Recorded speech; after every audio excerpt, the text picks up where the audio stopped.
Taninya tiba wachua puta chudhi pha wachua puta chudhi pha ka bahai opulo chua puta chudhi mi chala te ba le lo te bia de ma ka ba wachua chupa ka le la bai eta gate le ne la kal ko na chua puta chudhi de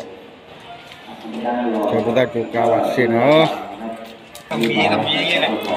xịt quá con thằng bí sật tỉ này tiền qua chua puta chuka le la phan ni chua puta chuka การประชุมนะครับและการเงินจากตรงนะครับ bagus coba chuka nào tu lalu kau kok juga punya rồi coba chuka lele cái hai chỗ đó được tao có rồi đây là ba là đây là mi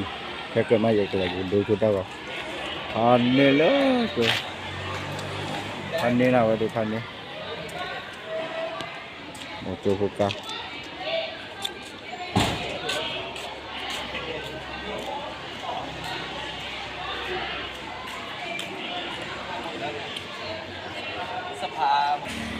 le vậy đi rồi là đặt cột anh này le lại rồi là cột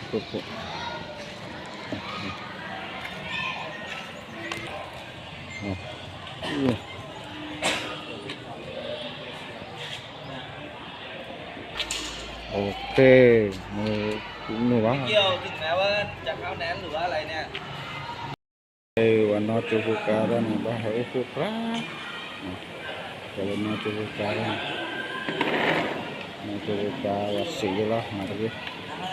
mau cukup kanan ini sama dah ini alat cukup cukup karan pakai sarau pula ต้องตรวจ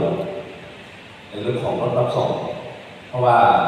ใน 2-3 ปีที่ผ่านมาครับรัฐมนตรีว่าการกระทรวงสาธารณสุขเน้นในเรื่องความปลอดภัยครับความปลอดภัยตรงนั้นเมื่อเด็กในโรงเรียนปลอดภัยแล้วทีนี้ในการเดินทางของนักเรียนเองครับมีความสำคัญมากแล้วเขาก็เลยมีระเบียบต่างๆระเบียบของรถรับส่งมาว่าต้องมีป้ายต้องมีอะไรล่ะต้องมีที่อะไรของเขาแล้วนะครับตามระเบียบเดี๋ยวคุณเอกจะเล่าให้ฟังแล้วที่เดินไปดูที่นี่เริ่มได้หลายคันทะเบียนขาดนะครับหลายคันทะเบียนขาดไปดูที่ไหนบางคันไม่มีเลยฝากด้วยนะครับคือถ้าอะไรล่ะ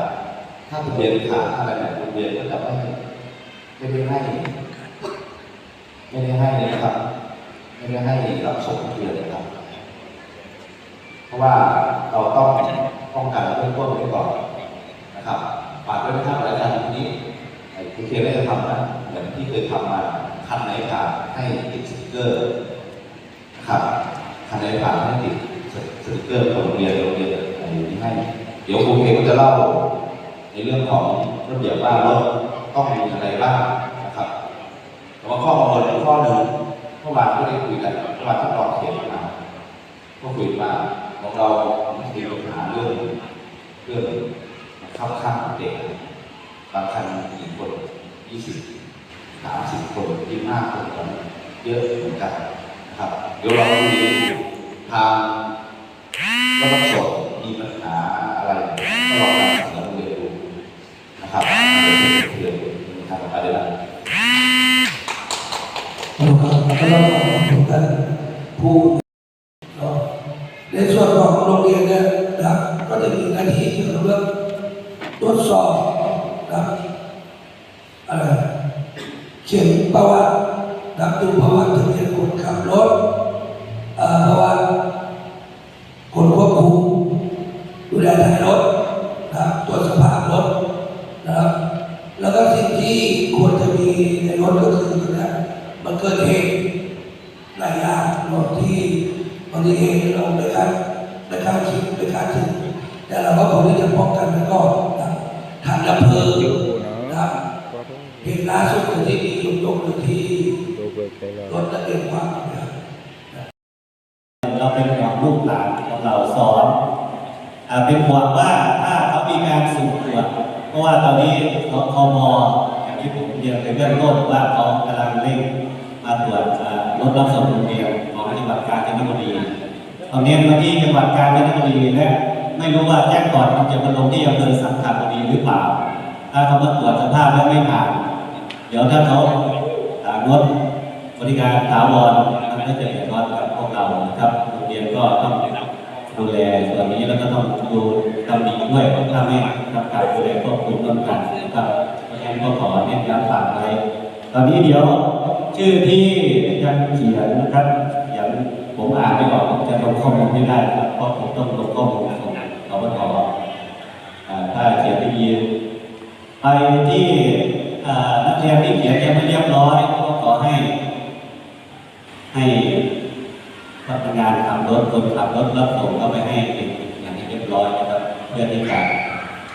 ได้มากรอกข้อมูลตรงทางพนักงานเขตแล้วก็ทางสคบถ้าเขาตรวจสอบมานะครับ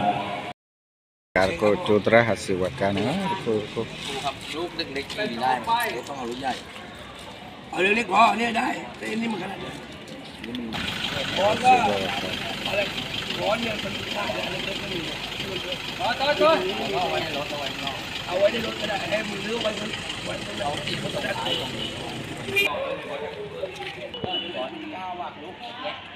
สุวัการ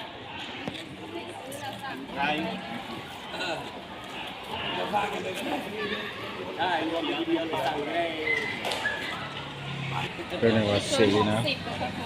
วัดเสรีแล้ววัดเสรีวัดเสรี หรือว่าไปเช็คสูตรอย่างเดียว เย็นนี้ต่ออย่าง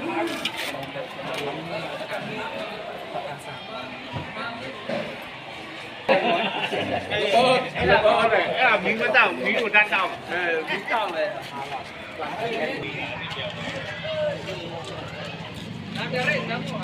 โอเคขนาดด้วยรับไปได้เลยครับไปได้เลยครับน้องนี่ไงน้องนี่ขับรถป่ะอายุถึง20 บาท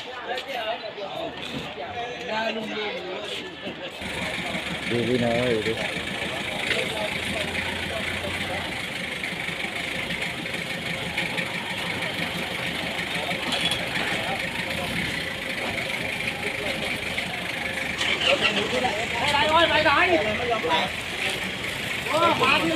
สี่ก็นะว่าสี่ว่าจะมาที่หลังเขาจะกลับก่อนก็ว่าโรงเรียนอนุบาลสังขบุรีจุลสังขบุรีจุพอดีบุคคลนะถ้าคือAllah enggak enggak nasa game marah waduh kelala ote khige tage ta tage ne ote takho lei ne khige tai ne tage lu bane tage ne khi lui ku ko tage o khi ko nyam taให้สุขการเอา เรียนตรวจไม่ผ่านเอามาติดก่อน ครับผม การให้เร็ว ครับ เดี๋ยวสคบมาแล้วจะได้หยุดยาว ครับผมขอบคุณครับไปได้แล้วใช่ไหมฮะครับขอบคุณครับ